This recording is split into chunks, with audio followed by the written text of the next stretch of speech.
इस टेंस में बहुत सारी बातें करते हैं. Okay, in this tense first of all comes to word विकैबुलरीज.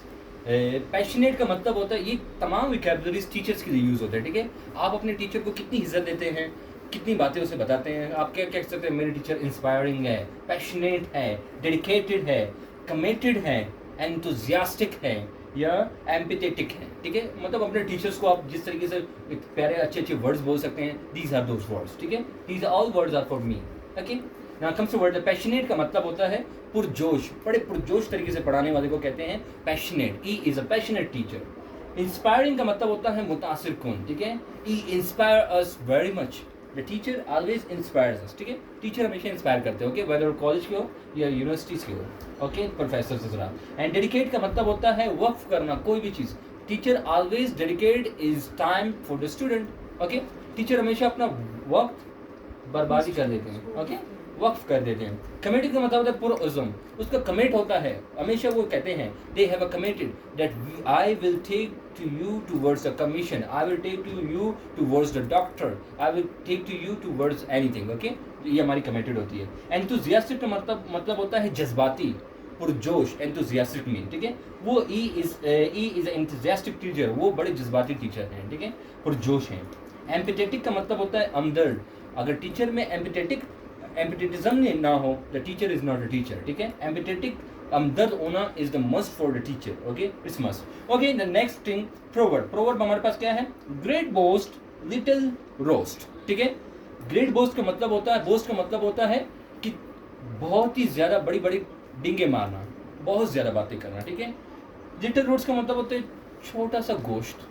बड़ी बड़ी डींगे मार के छोटी सी गोश्त आपको पकड़ा देते हैं. इसका ये मतलब नहीं है. इसका मतलब होता है दुकान न हो, बातें करोड़ों की, दुकान पकौड़ों की. ओके, ऊंची दुकान, पीका पकवान, इसका मीनिंग है. ठीक है, मतलब बड़ी बड़ी बातें डींगे मारते रहते हैं और करामात उनमें कुछ है ही नहीं, काम करते हैं ही नहीं. ठीक है, understand? So this proverb we can use for that, but unfortunately in my class nobody is using the proverbs, nobody is using the vocabularies, and nobody is speaking in English. Yeah. So you will never comes to word English. Understand? Okay, it's a class, doesn't matter. Okay, present perfect continuous tense. Okay, हमारे पास second last से पहले वाला tense third last हम कह सकते हैं इसको. ठीक है, इसके बाद हमारे पास टोटल टेंसेज रह जाएंगे 2. Okay, last. अब ये सबसे इम्पोर्टेंट टेंस इसलिए किसे कहा जाता है क्योंकि हम अक्सर वो काम करते रहते हैं, फिर कुछ अरसे छोड़ जाते हैं उन काम को. ठीक है, फिर हम ड्यूरेशन बताते हैं. मैं 5 सालों से वो काम कर रहा था, वो टेंस है. ठीक है, मैं वो 5 सालों से वो काम कर रहा हूँ. Okay, stop the video. Okay, get over there.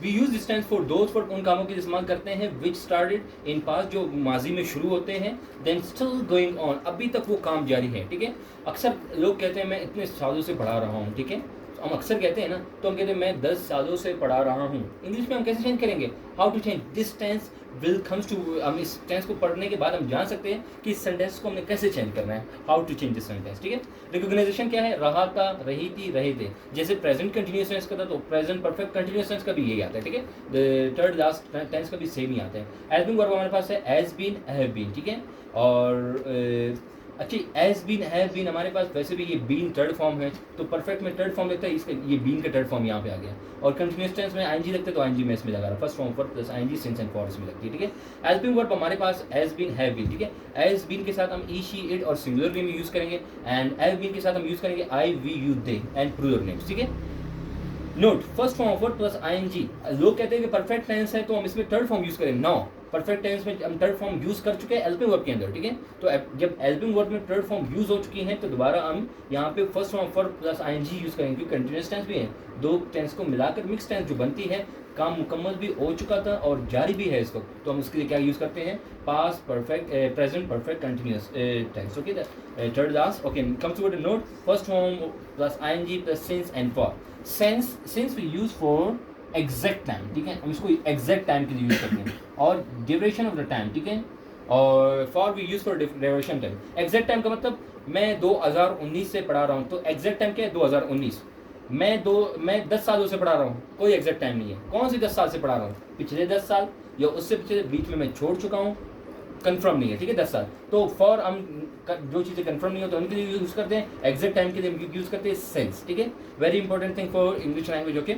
And now look at this, we have a positive sentence. Formula हमारे पास क्या है, subject helping word first form of word plus ING plus object plus since plus for plus full stop, ठीक है, it's a very big formula.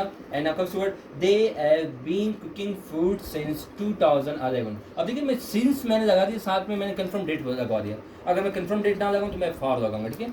They have been cooking food since 2011, इसका क्या मतलब हुआ कि आप 2011 से खाना बना रही है या बना रहे हो, ठीक है, या वो 2011 से खाना बना रहे हैं, ठीक है। We have been taking class for 10 years, हम 10 साल से क्लास ले रहे हैं, ठीक है, मतलब स्कूल पढ़ रहे हैं। We are studying in school, we have been studying in school since 10 years, हम 10 सालों से स्कूल पढ़ रहे हैं। समझ आई कैसे हम सेंटेंस को यूज़ करते हैं, दिस। और comes to word negative sentence, negative sentence भी इसी तरह के बनेंगे, सिर्फ नॉट की यूज़ करना। लेकिन नॉट कहाँ पे यूज़ करना, इन दोनों के बीच में, इन दोनों के बीच में हमने नॉट यूज़ करना है, ओके, इन दोनों के बीच में, okay. Now look at the formula, subject helping word as and F, ठीक है, एज एंड एफ लगाएंगे, उसके बाद नॉट लगाएंगे, उसके बाद बीन लगाएंगे, first form of word plus ING plus object plus since and for, okay.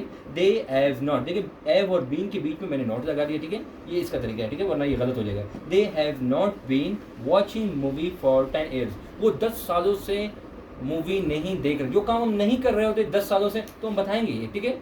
अब आप में से कोई ऐसा काम हो जो आप 10 सालों से, 5 सालों से, 3 सालों से या 3 महीने से आप नहीं कर रहे हैं, आप ये कह सकते हैं कि I have not been cooking foods since 2019, मैं 2019 से खाना नहीं पका रही हूँ, व्हाटएवर से यू पीपल कैन से, या इट्स नॉर्मल सेंटेंस, ओके।